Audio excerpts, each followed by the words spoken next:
Fantasy studs on bye this week, injuries all over the slate. It's time to talk about some players that may be just sitting on your bench or even your waiver wire that could potentially help you take home the W in week 10. Hey, before I get to those players, let me remind you, this is a great time to try Underdog Fantasy if you haven't yet, because if you're a new customer and you use promo code ENDGAME when you sign up, not only are they going to match your deposit dollar for dollar up to $100, but they're also going to give you this new customer special. Garrett Wilson, Sunday Night Football, just needs to go higher than half a yard.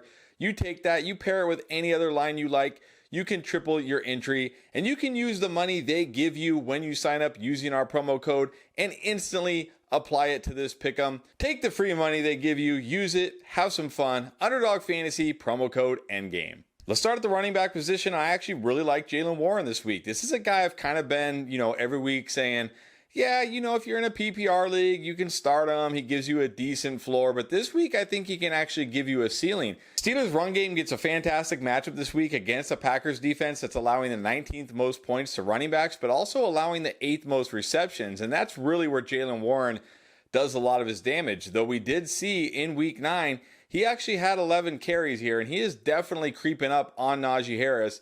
This isn't ever going to be Jaylen Warren's backfield, but this is turning into more of a 1A, 1B type of situation, and Warren primarily gets most of the receiving work here.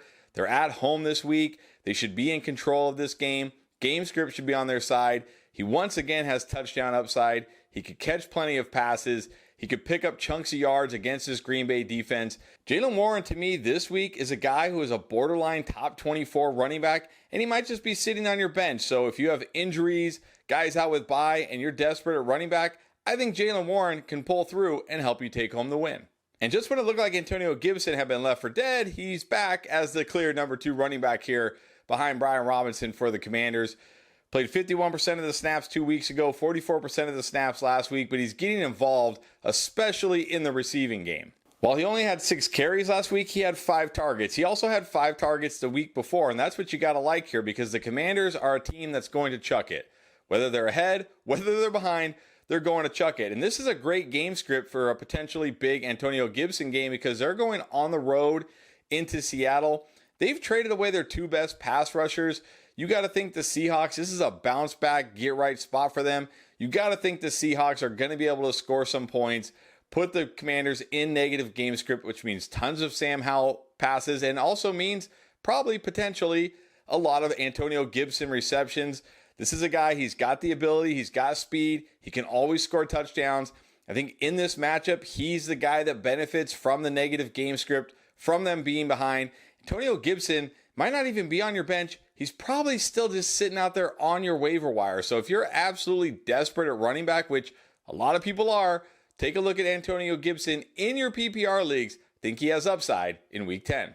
All right, let's move on to wide receivers. And Pierre mentioned Jackson Smith and Jigba on the Booms video, but I still feel like he's being ranked very low on most sites, and most fantasy players don't view him, as a starting type option. So he's probably on your bench, may still even be on the waiver wire, but I really like Jackson Smith and Jigba this week. Talked about that Commanders matchup. They're one of the worst against wide receivers, one of the worst against the pass.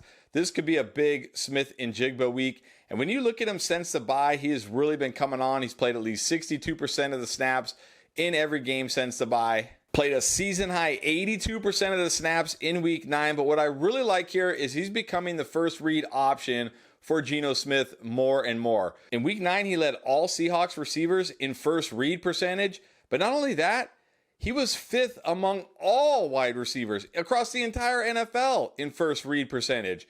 And over the last 2 games, his first read percentage of 25% is tied with Tyler Lockett, just behind DK Metcalf. Ever since the team's bye, they have gotten him more involved, and they're looking for more and more ways to get him schemed up. And being the first read is one of the most beneficial things for a wide receiver, because that means they're actually designing plays that are meant to go to Jackson Smith and Jigba.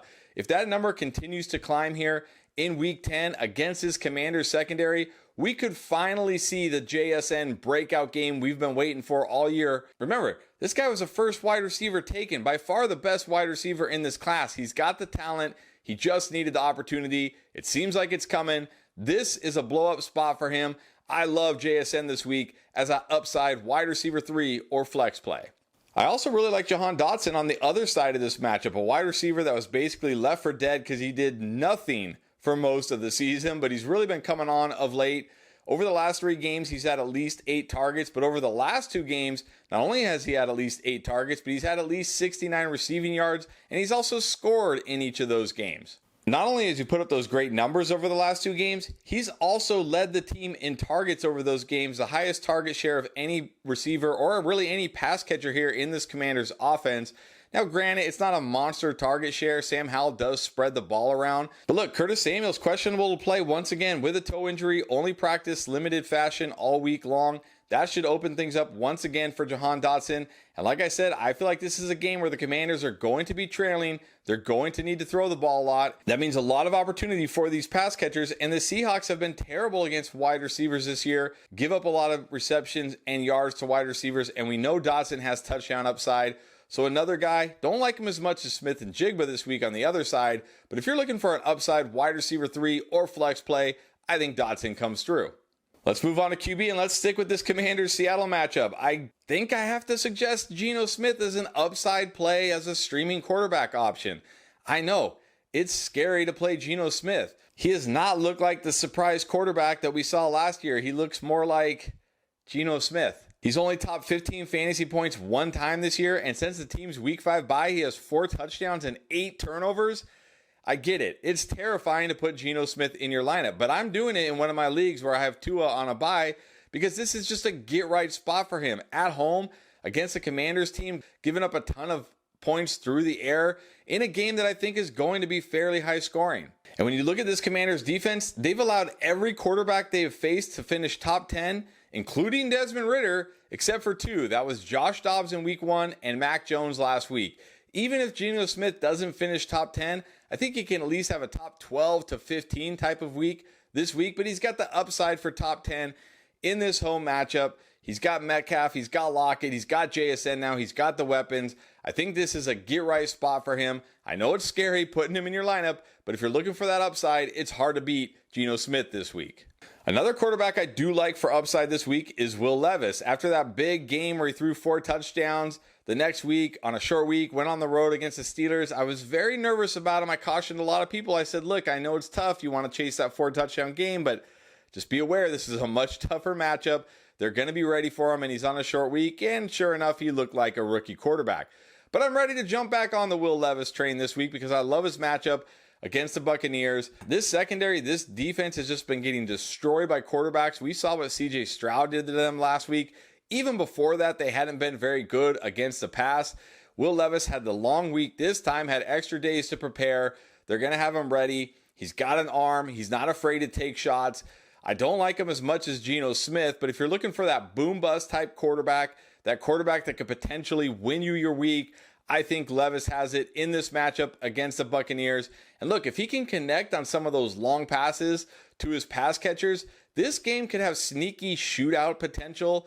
Again, 2 defenses not very good against the pass and 2 teams that aren't afraid to chuck it. So there's a potential for this game to be higher scoring than people think. If it is, that benefits Levis. So sure, he's risky, but he's got the upside. Now at tight end, I guess the best streaming option this week has to be Cade Otton. I mean, sure, if guys like Schultz or Ferguson or that are out in your waiver wire, grab them, but those guys are probably gone by now.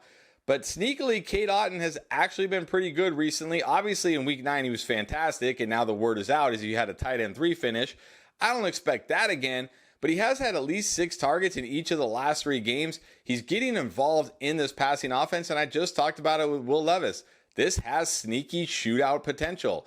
If Levis can connect on some big plays, keep the Titans in it, forcing the Bucs to have to throw the ball more, if the Titans are able to shut down Rachaad White in the running game, which is likely, the Bucs are going to have to throw it 35 to 40 times. That's going to benefit Otton. Now, if there's one downside here, it's that I don't love the matchup. The Tennessee Titans have given up exactly 0 touchdowns to tight ends.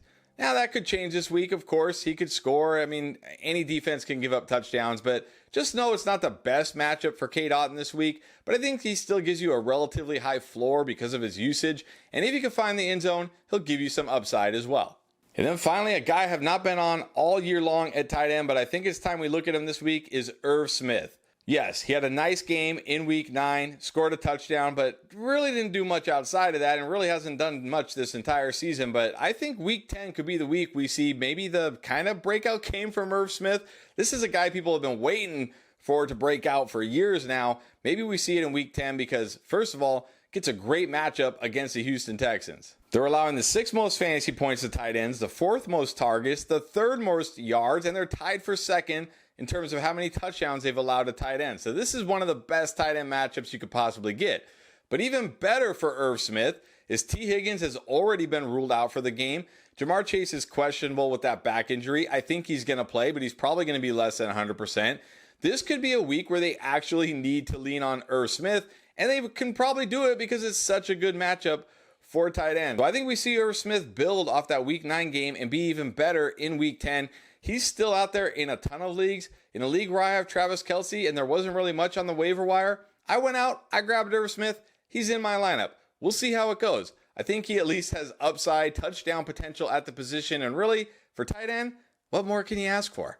Those are some sneaky starts you can consider in week 10. But what about who to start, who to sit, who could boom? Everything else you need to dominate your matchup, we got you covered with our week 10 playlist right here.